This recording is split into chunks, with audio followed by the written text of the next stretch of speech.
So, in my last video, in which I talked about the ways the community had changed over the years, I received a message asking me to elaborate on a concept I touched on in the video. I'd love to give them a shout out, but sadly I never got a response. Hopefully, you know who you are. So what's our topic for the video? Gameplay loops. More specifically, I briefly mentioned unsupported gameplay loops. So, for those of you who may not know, a gameplay loop is a circle of gameplay which is a self-fulfilling cycle that leads into the next step organically.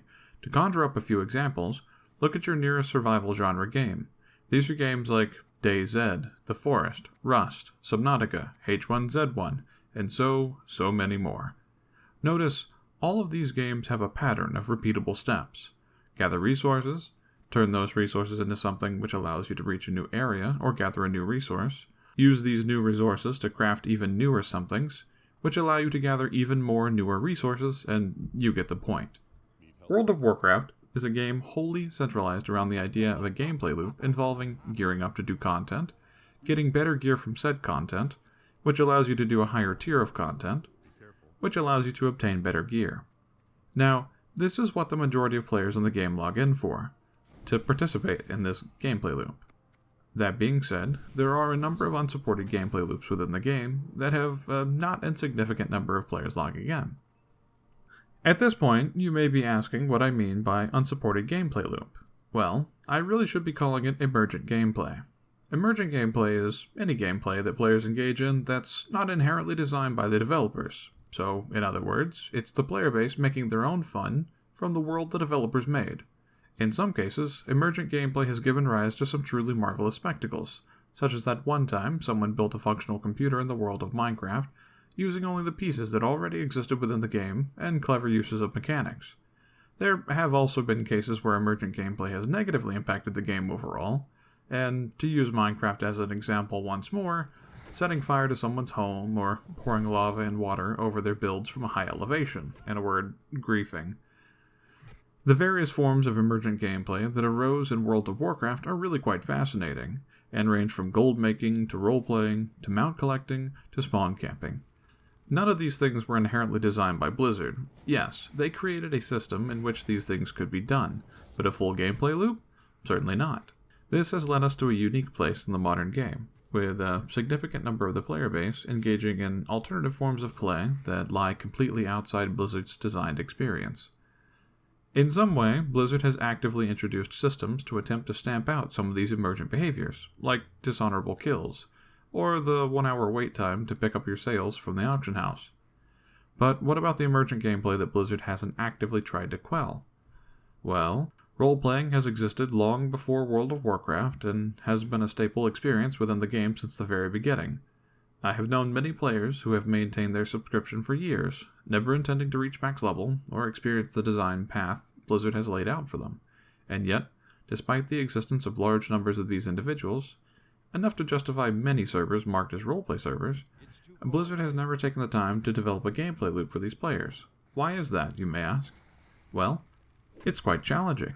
When writing this video, I brainstormed for a long while trying to come up with a quick and dirty solution that could gamify roleplaying. I considered social levels, chat emoticons, an expanded list of emotes that could be earned by participating in roleplay, but none of these felt comparable to the PvE experience. It turns out game development is hard. Who knew? Oh, and don't worry, I acknowledge that transmogging is a big win for roleplayers, but I think it's a bigger win for some than others, considering that the objective of roleplaying is not tied to progression within the game, but what items you can and cannot transmog is. For example, many of the appearances unlockable in Legion can't be transmogged on a character who isn't high enough level to have completed the content. It's less a way of looping roleplay, and more a way for Blizzard to force roleplayers out into the world to obtain new appearances. And they'll have to do it too if they want to get that lazy peon fashion just right. Now, forcing roleplayers out into the light of Azeroth and off the mana-hazed streets of Silvermoon would be all fine and dandy if it in some way mechanically improved their roleplay. And while you could argue that simply having an improved aesthetic is their advantage, I would say this is a false equivalency, and that it doesn't allow them to roleplay more effectively. But, short of acting classes or a creative writing class, honestly what could? Now, as an aside, I did want to give an honorable mention to the Trial of Style event that pops up periodically. I absolutely adore this event, and I feel like it's been exceptionally well implemented within the game, though I do get the feeling that its availability is what lends it most of its appeal, and that if it were a traditional event available at all times throughout the year, then it would have significantly less participation. That being said, it is a near-perfect way to encourage players to go out and actively collect transmog of many different varieties.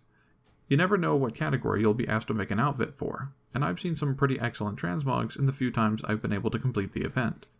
The event doesn't take too long to complete, rewards a decent amount of currency, and the rewards you gain from completing it helps complete your transmog collection. It's actually a pretty reasonable loop, all on its own. Next I want to talk about mount collecting. I've been actively collecting new mounts ever since I bought my level 40 Nightsaber as soon as I spent a month farming after I hit 60. The feeling of spending my character's entire life savings to get another icon to clog up my bars and another permanent addition to my bags was glorious, and I've kept doing it. Now, my and other players' fixation with collecting the scarcest and most special of rarefied pixel transportation did not go unnoticed by Blizzard. They've kept a near constant stream of mounts pouring into the game since day one, very quickly requiring its own system to contain the ever-growing menagerie of beastly beasts of burden. And can you blame them? We go mad for mounts. But is this a gameplay loop? I would say no. Yes, they've added more systems to support gaining mounts, and they've added more mounts than I can actually count. But obtaining these mounts doesn't help you to acquire more mounts.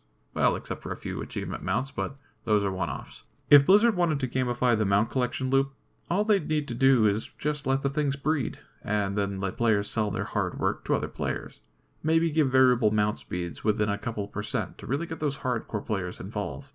I can't see any problems with this system. And think of all the baby animal vaccinations they could sell you on the store. Gotta protect your investment after all. I tend to shy away from the more sinister explanations for why Blizzard may not have developed gameplay loops for the various alternative forms of play available within their game. I truly think it comes down to an availability of resources. See, Blizzard set out as a company to make games, which they sell to the public for money, which they use to make more games, and then sell those newer games to the public for more money, and it's the cyclical nature of their business, and the nature of every business on the planet, which requires budgets and overheads and bottom lines. I just don't think appealing to a smaller subset of players in your player base is something Blizzard cares to do. It doesn't really make excellent financial sense, even if it would be really cool to breed Invincible with that nifty spider tank thing from Mechagon. For those of you who might be wondering about where pet battles fall in this discussion, they are firmly on the supported side of the fence. Pets have been in the game since day one, and people have been collecting pets since day one. Blizzard gamified the pets with the battles I'm sure you're all familiar with. Start with a pet you get from the questline, level it up to capture higher level pets, use those to capture different kinds of pets, but I'd actually say that the pet battle system has a fair amount of nuance and complexity, because beyond the initial gotta grab them all gameplay, there's a deeper meta with building teams with good synergistic strategies and overcoming the strategies of your opponents. Yeah, the Pet Battles minigame has a more complex loop than the main game it's implemented in. Luckily for us, complexity does not equate to quality or enjoyment, as evidenced by the near-constant groan from anyone not enthusiastic with the pint-sized critters. Anyway, I wanted to cover all the other gameplay loops that I mentioned earlier in the video, but ganking isn't really something I want Blizzard expanding on, and I don't think it really deserves the precious brainpower. Now, gold making on the other hand, I would love to see Blizzard officially embrace the gold making community. So many great add-ons and deep explorations of how markets work have come from the gold-making community in WoW. It's really a shame that Blizzard still seems to see the auction house as just another system, and not much more. I've seen some really awesome ideas for gamifying the auction house and gold-making here on YouTube, and Reddit as well. Like, Want to Buy Gold's idea for being able to trade obscene amounts of gold in order to get the auction house to take a smaller portion of your sales. That's brilliant. And the ability to wiggle within the margins would give sellers a greater ability to absorb risks, and would overall be an economic win, in my opinion. I'm not an economist. I just sell a lot of things in a video game and spend way too much time tweaking my trade skill master. Maybe that will shed some light on the various unsupported gameplay loops within World of Warcraft. I know I definitely left some out, as there are as many different ways to enjoy World of Warcraft as there are flaws in the current game's meta. That just about does it for the video, but I wanted to ask those of you watching if you're enjoying the format. It has taken me some time to get down exactly what I wanted to do with the channel, and I would love some feedback. As always, if you disagree with anything I said in this video, feel free to let me know in the comments below. I welcome discussion, and I'm always up for new ideas. Thanks for watching, and have a magnificent day.